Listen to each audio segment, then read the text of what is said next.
Hello everyone, my name is Chetna सुगंधी।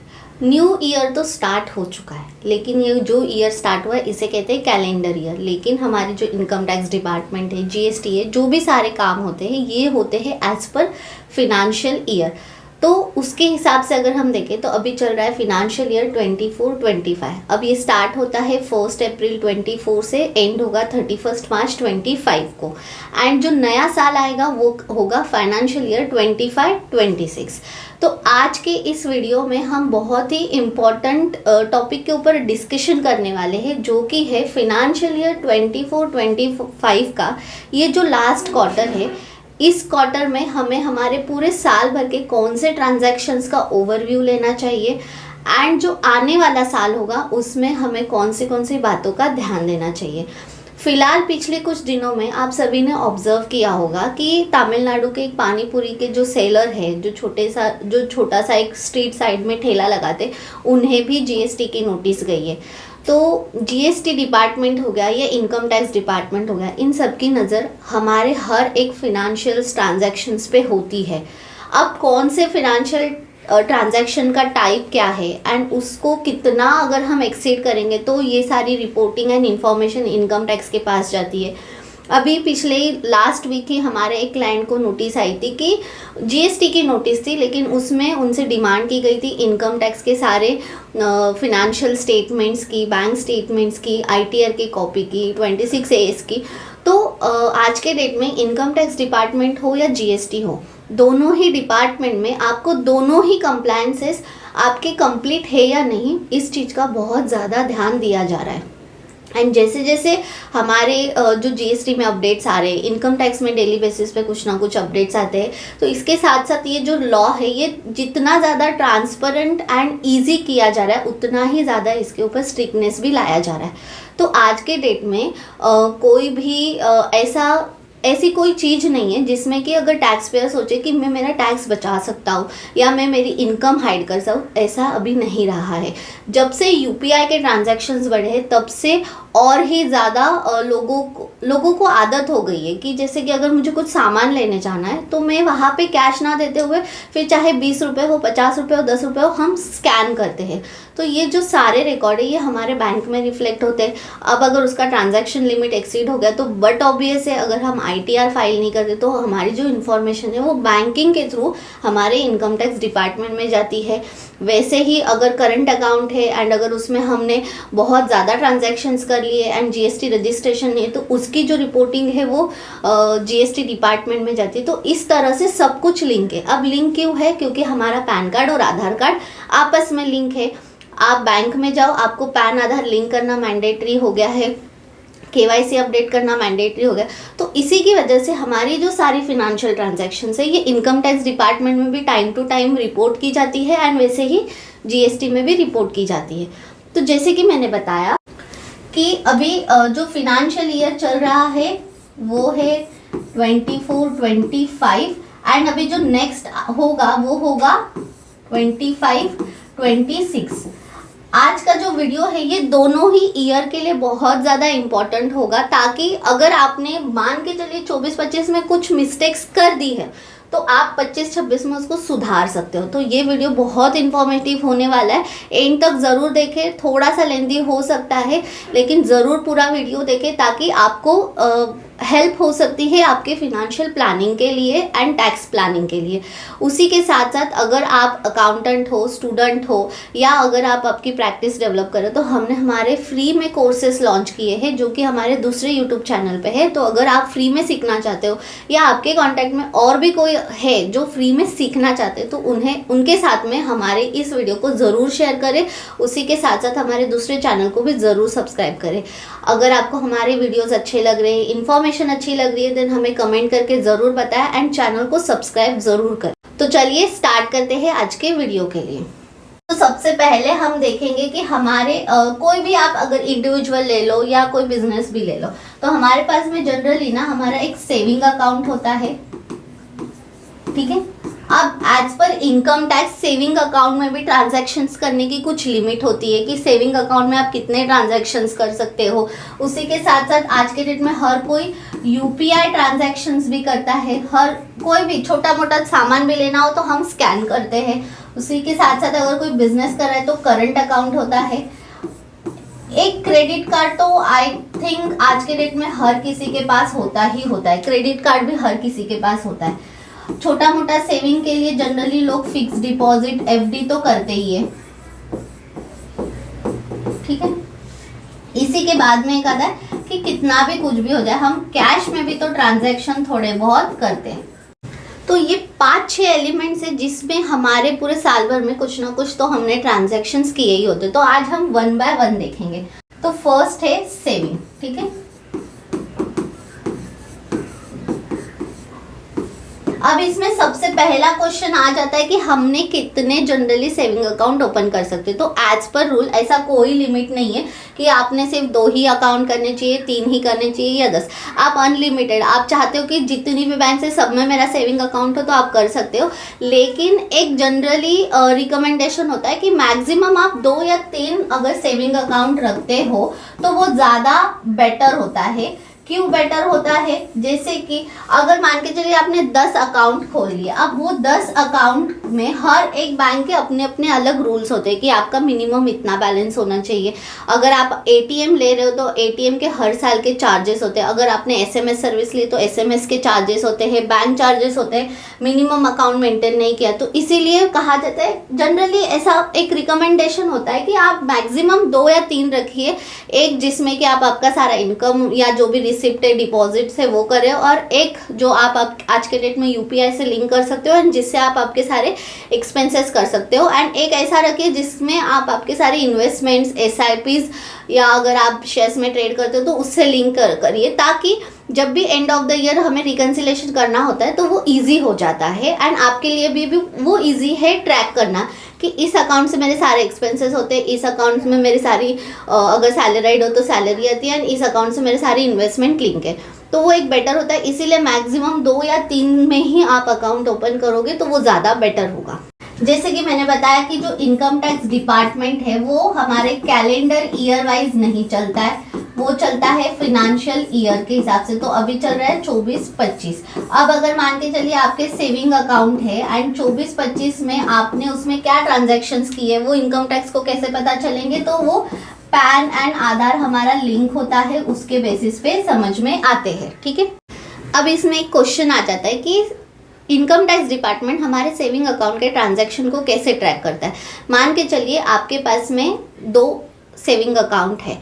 अब income tax department देखेगा, पहले तो बैंक चेक करती है कि आपने आपके पूरे फिनेंशियल ईयर में आपके अकाउंट में कितनी कैश डिपॉजिट की।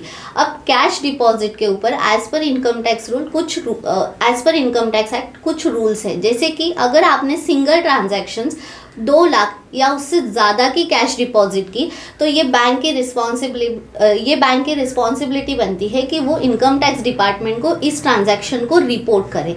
उसी के साथ साथ जैसे सिंगल ट्रांजैक्शन की लिमिट है 2 लाख, वैसे ही अगर पूरे साल भर में अगर आपने कैश डिपॉजिट 10 लाख या उससे ज़्यादा की है आपके सेविंग अकाउंट में, तब भी बैंक ये जो ट्रांजैक्शन है ये रिपोर्ट करती है इनकम टैक्स डिपार्टमेंट को।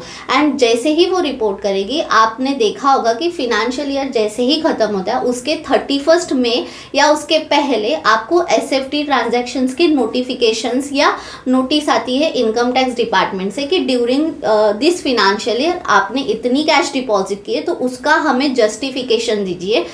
अगर आप आईटीआर फाइल करते हो तो आप उसे आईटीआर फाइल करते समय डिस्क्लोज कर सकते हो, बट अगर आप नहीं करते हो तो आपको उस एसएफटी ट्रांजैक्शंस के रिप्लाई करने होते हैं कि आपके पास ये जो कैश आई ये कहाँ से आई। आपको गिफ्ट मिला था, आपकी वेडिंग हुई है तो उसका गिफ्ट है, आपने लोन लिया है, आपको रिलेटिव से मिला है, ये जो भी आपका आंसर होगा वो आपको उसमें रिपोर्ट करना होता है, रिप्लाई देना होता है। तो फर्स्ट है कि अगर आप सेविंग अकाउंट आपके पास में है, आपके पास में चाहे मान के चलिए एक एग्जाम्पल हम लेते हैं, मान के चलिए कि आपके पास में सेविंग अकाउंट है, एक है एसबीआई में, एक है बैंक ऑफ इंडिया में, एक है HDFC में, ठीक है। 3 अकाउंट आपके पास में है। आपने SBI में पूरे साल भर में 8 लाख डिपॉजिट किए, बैंक ऑफ इंडिया में 6 लाख जमा किए, HDFC में समझ लीजिए 9 लाख डिपॉजिट किए। तो क्या ये ट्रांजैक्शंस आपकी रिपोर्ट होगी आपके SFT में? तो नहीं, ये SFT में नहीं जाएगी। क्यों? क्योंकि आपने पूरे साल भर में तीनों बैंक में 10 लाख से कम की है। इसमें हर एक बैंक इंडिविजुअल बैंक वाइज इसे लिमिट देखी जाती है। मैंने ऑलरेडी एक वीडियो बनाया है TDS सेक्शन का ऑन कैश विड्रॉल, तो उस वीडियो को भी अगर आप चेक करोगे तो आपको इसे और डिटेल में आप समझ सकते हो। बट अगर वही आपने SBI में ये 8 लाख डिपॉजिट करते समय एक बार आपने 2.5 लाख किए, एक बार आपने 1.5 किए, एक बार 2 किए, ऐसा है, तो जब भी आपने 2 लाख की लिमिट क्रॉस की है तब उस समय इसमें SFT की ये आपको जो नोटिस है या नोटिफिकेशन है, उस SFT ट्रांजैक्शन में आपके ये ट्रांजैक्शन जो है वो शो होना स्टार्ट हो जाएंगे। तो इसीलिए आपको हमेशा ध्यान देना, जब भी आप कैश डिपॉजिट करते हो अगर सेविंग अकाउंट में, तो सिंगल ट्रांजैक्शन आप वो 2 लाख से कम कीजिए। जैसे कि आपके पास में 4 लाख है एंड आपके पास में अगर 4 बैंक अकाउंट है तो 1-1 लाख आप चारों में अलग अलग डिपॉजिट कीजिए, अलग अलग डेट पे। एक साथ डिपॉजिट मत कीजिए। उस पर अगर आपकी पूरे साल भर की लिमिट क्रॉस हो रही है तो उस पर अगेन TDS भी लग जाता है। TDS के लिए आप हमारा वो वीडियो चेक कीजिए ताकि आपको और डिटेल में समझ में आए। लेकिन आपको इस फाइनेंशियल ईयर में देखना है कि आपने कौन से बैंक में कितनी कैश डिपॉजिट की है एंड उस कैश का आपका सोर्स ऑफ इनकम क्या है। सोर्स आपके पास होना बहुत ज़्यादा ज़रूरी है कि ये कैश आपके पास में आई कहाँ से। अगर बिजनेस करते हो तो बिजनेस कैश है, तो आपने सेविंग में क्यों किया, आपने करंट में करनी चाहिए थी। तो इस तरह से आपको चेक करना है इस लास्ट क्वार्टर में ये सारी चीज़ें। अभी जैसे कि मैंने आपको बताया कि सेविंग अकाउंट में आप पूरे साल भर में 10 लाख से ज़्यादा नहीं कर सकते हो। इसका मतलब ये नहीं है कि आपके पास में अगर 90 लाख है एंड आपने आपके 9 बैंक अकाउंट ओपन किया एंड उसमें 10-10 लाख रुपए डाल दिए तो आपको लगेगा मुझे नहीं आएगी। बट ऐसा नहीं है। कई बार अगर ये सारे ट्रांजेक्शन्स अगर स्क्रूटिनी की या चेक कर रही है बैंक हो या income tax department, then there is also chances कि आपको उसके लिए भी एक इंटीमेशन आ सकता है कि ये जो कैश आपने डिपॉजिट की है वो क्यों, क्योंकि हर एक सेविंग में आपका पैन नंबर लिंक है। तो इसीलिए आपको बहुत सोच समझ के ही कैश डिपॉजिट करना है। एंड अगर आपके पास में कैश है तो आप उसे करिए डिपॉजिट करने में मनाही नहीं है, लेकिन उसके बाद में आप एटलीस्ट ITR के कंप्लायंसेस को भी फुलफिल कीजिए। तो ये देखा हमने सेविंग में कैश आप कितना डिपॉजिट कर सकते हो, जितना डिपॉजिट की लिमिट है उतनी ही उसकी विड्रॉल की लिमिट है। अगर आपने उससे ज़्यादा, जैसे सिंगल में 2 लाख से ज़्यादा एंड पूरे साल में 10 लाख से ज़्यादा विड्रॉ किया, देन ऑल्सो आपको इनकम टैक्स के जो नोटिफिकेशन है वो आना स्टार्ट होते हैं, इंटीमेशन आते हैं। हम देखेंगे करंट अकाउंट। तो मान के चलिए आपके पास में एक करंट अकाउंट है। अब जैसे ही बात आती है करंट अकाउंट, तो बट ऑब्वियस है कि आपका कुछ ना कुछ बिजनेस होगा। आप बिजनेस कर रहे हो तो उसमें GST कंपोनेंट भी आ जाता है। तो अगर आप कोई गुड्स में डील कर रहे हो तो आपके लिए लिमिट है ट्रेड एंड 20 लाख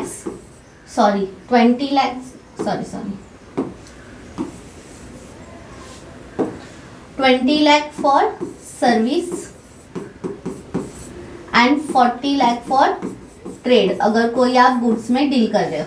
तो अगर आप ये थ्रेशोल्ड लिमिट क्रॉस करते हो देन आपको GST नंबर निकालना मैंडेटरी है। मान के चलिए आपने GST नंबर नहीं निकाला, लेकिन करंट अकाउंट में अगर आपको कैश डिपॉजिट करना है तो उसकी लिमिट जो है वो है 50 लाख। तो आप पूरे साल भर में 50 लाख से ज़्यादा का डिपॉजिट करंट अकाउंट में नहीं कर सकते। अगर आप कर रहे हो देन आपको ITR के कंप्लायंसेस एप्लीकेबल हो जाते हो। आपके उसके बाद में ITR फाइल करना ज़रूरी है एंड उसमें आपको ये बताना है कि मान के चलिए आपके 26 AS में दिख रहा है कि आपकी बिजनेस इनकम है एक 40 या 45 लाख के आसपास है, फिर भी आपने GST नंबर नहीं निकाला है, तो आपको GST से तो नोटिस आ जाएगी कि आपके 26 AS में ही दिख रहा है। मान के चलिए आप अगर वर्क कॉन्ट्रैक्ट कर रहे हो एंड आपका 194C में किसी ने TDS डिडक्ट किया है, तो आपको यहाँ पे एलिजिबल हो जाते हो आप GST के लिए भी और ITR के लिए भी।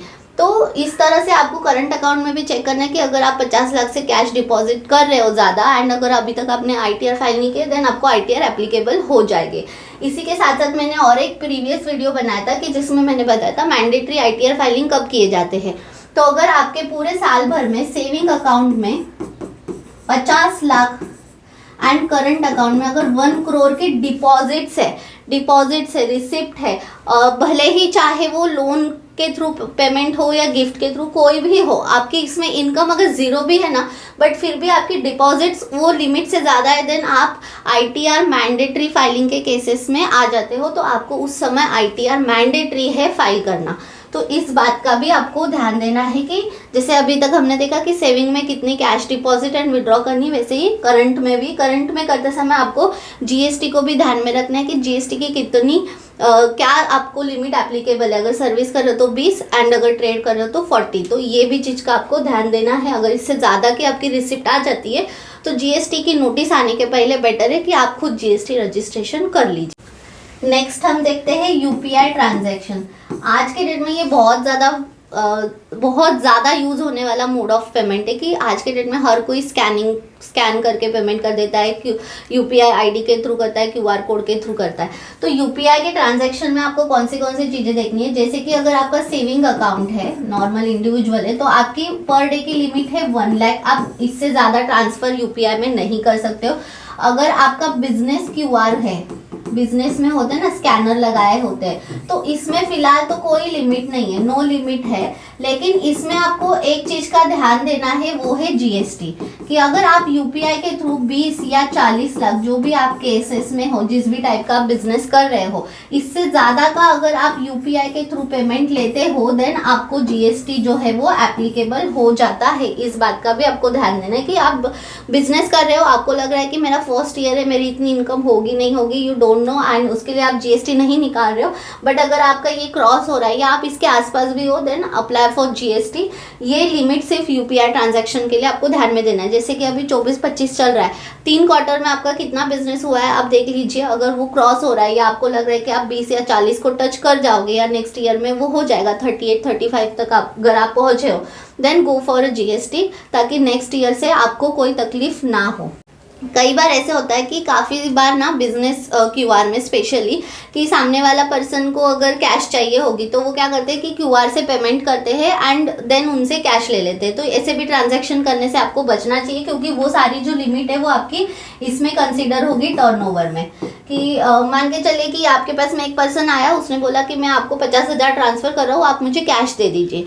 अब वो जो आपको ट्रांसफ़र हुआ है वो आपके सेल्स में कंसीडर होगा। तो इसीलिए ऐसे भी ज़्यादा से ज़्यादा ट्रांजैक्शन मत करिए, इस सब ट्रांजैक्शन से बचिए। उसी के साथ साथ अगर आपको किसी ने यूपीआई के थ्रू गिफ्ट भेजा है, कोई आज के डेट में अगर कोई किसी फंक्शन में नहीं जा रहा है तो वो यूपीआई के थ्रू गिफ्ट भी दे देते हैं, तो अगर वो आपको रिसीव हुआ है तो आपके पास में वो सारे जो ट्रांजैक्शन है उसका रिकॉर्ड्स होना चाहिए कि इन फ्यूचर अगर आपको उसके रिलेटेड कुछ क्वेरी आती है तो आप उसको जस्टिफाई कर सकते हो कि हाँ आपको ये जो अमाउंट आई थी ये गिफ्ट में आई थी। अगर 1,500, 2,000, 10,000 है तो कोई ज़रूरत नहीं है, लेकिन वही अगर लाख, 2 लाख, 3 लाख के आसपास है तो आपको वो रिकॉर्ड मेंटेन करना ज़रूरी हो जाएगा। एंड और एक चीज़ का ध्यान रखिए कि जब भी आप यूपीआई से पेमेंट करते हो, जैसे कि कोई जीपे में भी अकाउंट करता है, कोई फ़ोनपे में भी करता है, कोई पेटीएम भी करता है, आज के डेट में हर एक बैंक का अपना अपना अलग यूपीआई आईडी भी आ गया है। तो आपको ये सब करते समय ध्यान रखना है कि अगर आप जीपे में एक बैंक अगर आपने लिंक की है एंड उसके थ्रू अगर आप किसी को लोन दे रहे हो तो उसका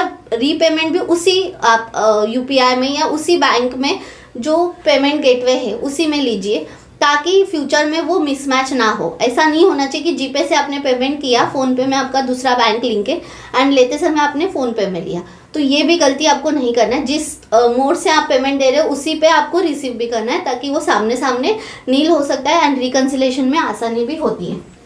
तो यूपीआई के ट्रांजैक्शन में आपको ये सारी चीज़ें ध्यान देना बहुत ज़्यादा ज़रूरी है। इसी के साथ साथ ना और एक क्वेरी आती है कि यूपीआई में ना कई बार हमें कैशबैक मिलता है, रिवॉर्ड्स मिलते हैं। तो अगर आपको यूपीआई के थ्रू कोई भी कैशबैक हो रहा है तो वो पूरा के पूरा टैक्सेबल होता है, उसमें आपका कोई एग्जम्पशन या आप उसे कोई भी क्लेम नहीं कर सकते। तो अगर यूपीआई के थ्रू आपको पूरे साल भर में 2-3 हज़ार या जितने भी आपको कैशबैक आए हैं वो सारे के सारे टैक्सेबल होंगे। आई होप कि आपको ये इन्फॉर्मेशन अच्छी लगी होगी, वीडियो समझ में आया होगा। अगर फिर भी आपको कुछ डाउट्स है देन आप हमें कमेंट करके ज़रूर पूछें, हम उसका रिप्लाई करने की पूरी कोशिश करेंगे। उसी के साथ साथ अगर वीडियो अच्छा लगता है, इन्फॉर्मेशन अच्छी लगती है, देन अपने कॉन्टैक्ट्स में ज़्यादा से ज़्यादा लोगों तक ज़रूर शेयर करें, ताकि उन्हें भी ये सब चीज़ों के बारे में अवेयरनेस क्रिएट हो सके एंड अगर वो ऐसे कुछ ट्रांजैक्शंस कर रहे हैं तो उसे अच्छे तरह से कर सके, ताकि फ्यूचर में उन्हें कोई लीगल कंप्लायंसेस में कोई तकलीफ ना हो। उसी के साथ साथ जैसे मैंने बताया, अगर आप या आपके कांटेक्ट में कोई भी फ्री में accounting, GST, TDS, income tax, registration सीखना चाहता है तो डिस्क्रिप्शन में हमने हमारे दूसरे चैनल की लिंक दी है जिसमें कि हमने फ्री में कोर्सेज को पब्लिश किया है, तो वो वीडियो भी ज़रूर चेक करें। टिल देन, थैंक यू, नमस्ते।